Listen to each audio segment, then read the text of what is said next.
Hello there and welcome. This is the latest episode where I talk to my clients and friends about what they're seeing in their portions of the CRE marketplace. My name is Cody Shafaris with Slatt Capital here in San Diego, and today I'm pleased to chat with Mark Postumus at Colliers, also here in San Diego. Mark, welcome and thanks for joining us. Hey, Cody, it's great to see you. I've been watching your videos online and really enjoying them. So I'm honored to be a guest. And it's been a little while since we've chatted, but we've known each other a while. I think we first met on the Boys and Girls Club executive board. That's right. That's right. Good times. Before we jump in, why don't you give us a little bit of background about you and your business?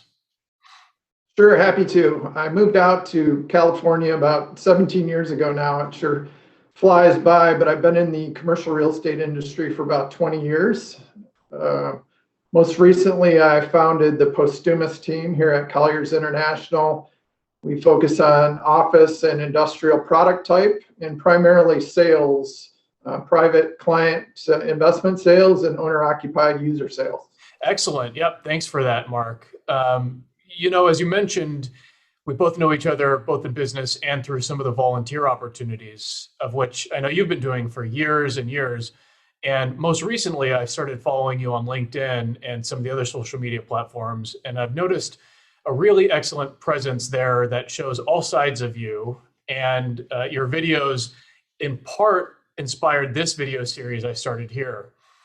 Can you talk about how you got going on some of the videos and the other content you put out there and what you're finding when using social media in the commercial real estate space? Sure, great, and that's great feedback. So, commercial real estate's an interesting industry, and I feel like it moves very slowly, like a big ship. And there's a lot of kind of older school mentalities, and you know, people are a little bit slow to embrace change. So social media, I think, has really ramped up, as well as video content over the last few years, and really was jump started by COVID. And I think it's a combination of people having more time on their hands. They're on their social media, they're on their phone devices more often than they had been in the past. And a lot of companies are really embracing it and having a presence on the different platforms. So I noticed a few years ago that my wife, who sells residential real estate, seemed like their industry was leaps and bounds ahead of commercial real estate. She sells high-end real estate in La Jolla and sells these magnificent homes, but really tells a story of each home with the videos that they put together, and they spend their own money on the video content.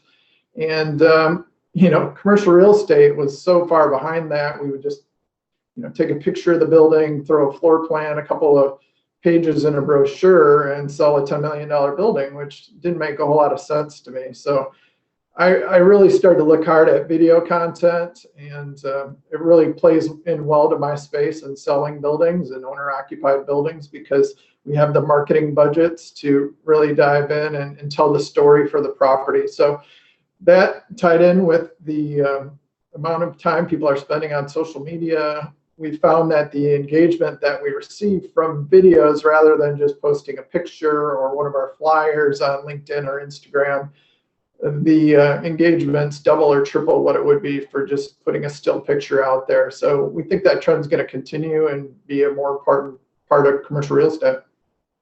So, for folks that are kind of getting started in the commercial real estate space and social media, what have you found are maybe some of the common mistakes to avoid, or assumptions maybe you found weren't actually accurate?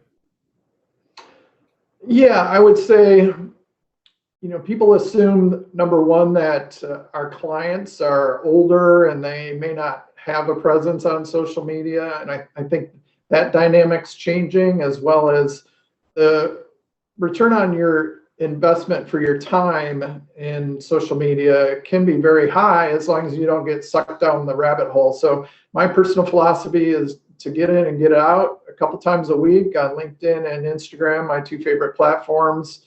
Make sure I'm posting, make sure I'm getting interesting content out there, and that I'm showing up in people's news feeds, but not get sucked down the rabbit hole of spending a half hour on there when I should be out prospecting or working for my clients.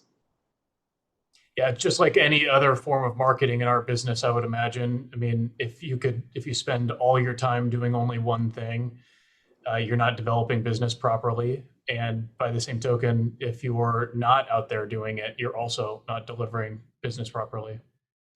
Exactly. But I actually had an interesting conversation with one of my clients the other day who contacted me off one of my videos on LinkedIn. And she was saying that, she feels like she can justify scrolling through LinkedIn just as she used to do on Facebook or some of her personal social media websites because she's at work. And so I think that is why LinkedIn is just really taking off right now. And we're seeing they're adding stories to their programming. And, it's really become a place to advertise your personal business or your professional business. Yeah, well, and you mentioned, how it's taken off throughout COVID because, as a people business, we haven't been able to really get together the way we normally did. And you also talked about how you serve on the investment sales side, office buildings and other asset types, primarily for owner users. Although I know there are others that are doing it. I spoke to Mike Novkov of Cushwake a couple weeks ago to get his perspective on the investment sales office market. What are you seeing in your space right now?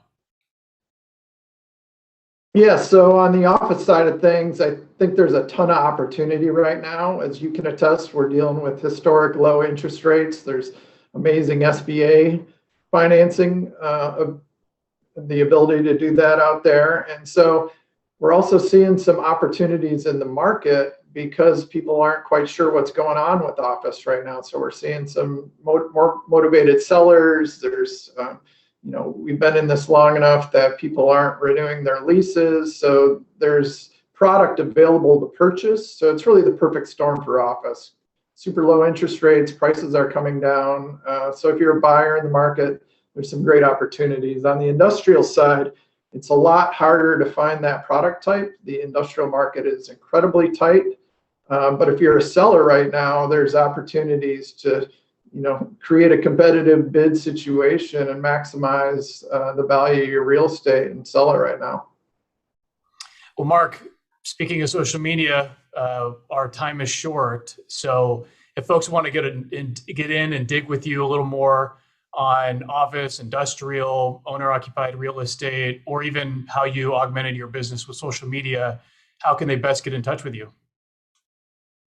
Yeah, my favorite platforms are LinkedIn, and so you can connect with me there. Follow me on Instagram under Posthumous Team, and then I have a YouTube channel to highlight all my videos. So just search for Mark Posthumous on YouTube. And then there's the old-fashioned way: just pick up the phone and call me with your cell phone, 858-401-3898. And I'd love to talk to you about commercial real estate and how we might be able to help. Well, new media, old fashioned, we'll take it all. Very nice, Mr. Posthumous. Keep up the good work out there. Thanks for being an inspiration to us. And thanks again for your time. Thank you. And thank you all for viewing our conversation. Hopefully it was valuable to you. But if you have something you want to add to this conversation, please be sure to hit us up in the comments. And as always, keep an eye out on my feed for more great conversations with rock stars just like Mark. Until then, this is Cody Shafaris from Slatt Capital signing off. Cheers.